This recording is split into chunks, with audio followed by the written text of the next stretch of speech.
On sent ces dernières heures que la contestation monte à nouveau d'un cran en Israël autour du sort des otages. Bonjour, oui exactement, il y a beaucoup de colère et d'émotion en Israël depuis hier soir. On le disait, ces familles des otages et leur soutien, elles se sont réunies spontanément à Tel Aviv devant le ministère de la Défense. Elles demandent la reprise des négociations pour la libération des quelques 129 otages qui sont toujours dans la bande de Gaza. Alors que sait-on exactement de ce qui s'est passé hier soir? Selon les porte-paroles de l'armée israélienne, il y avait des combats à Shajaya dans le nord de Gaza et eh bien, des otages israéliens, 3 otages israéliens, avaient réussi à fuir leur geôlier. Mais voilà, l'armée israélienne les a identifiés à tort comme étant une menace. Elle a cru qu'il s'agissait de combattants palestiniens et leur a tiré dessus. Les 3 hommes sont morts. Leurs identités ont été révélées. Il s'agit de 3 jeunes hommes israéliens, 2 résidents de Kfar Aza, un kibboutz à proximité de Gaza, et un bédouin arabe qui résidait dans un village en Israël. Et puis l'émotion est également très forte en Israël puisque hier l'armée a retrouvé 3 autres corps d'otages. Il s'agit de 2 soldats de 19 ans qui avaient été faits captifs sur leur base militaire le 7 octobre dernier et puis d'un otage franco-israélien. Il s'appelait Elia Toledano, il avait 28 ans et lui il travaillait au festival de Nova lorsqu'il a été fait captif par le Hamas le 7 octobre dernier.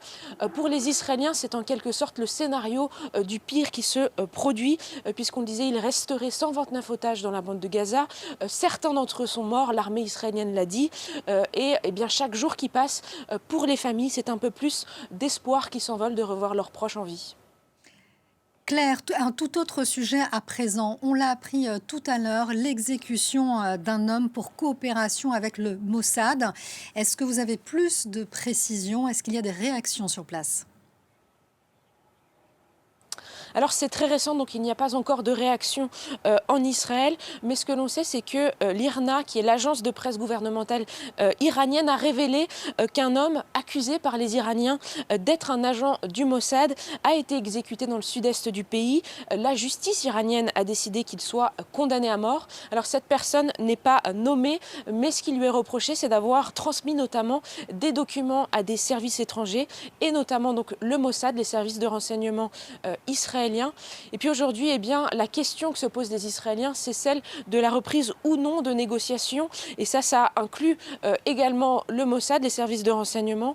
Les familles des otages s'étaient dit extrêmement choquées il y a quelques jours du refus du directeur du Mossad de négocier pour libérer plus d'otages. Mais donc hier soir, suite à l'annonce de ce décès tragique de 3 otages tués par l'armée israélienne, le site d'investigation Axios a révélé que ce même chef du Mossad devrait rencontrer ce week-end le Premier ministre qatari.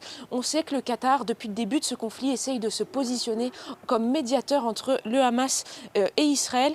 Et puis Israël, pour conclure, est aussi sous pression américaine. À cause de cette pression, eh bien, Israël a annoncé autoriser temporairement l'entrée d'aide humanitaire par le checkpoint de Kerem Shalom. C'est le point de passage des marchandises entre Israël et Gaza. Il était fermé depuis le 7 octobre dernier. L'aide humanitaire ne transitait que par Rafah, donc le checkpoint avec l'Égypte. Mais donc sous pression égyptienne et américaine, Israël a dit que voilà, désormais, un petit peu d'aide humanitaire passerait par ce checkpoint. Et puis le COGAT, qui est l'administration civile des territoires palestiniens en Israël, a prévenu aussi qu'aujourd'hui une pause tactique dans les combats devrait avoir lieu de 10 h à 14 h pour permettre aux civils gazaouis de se réapprovisionner en eau et en nourriture.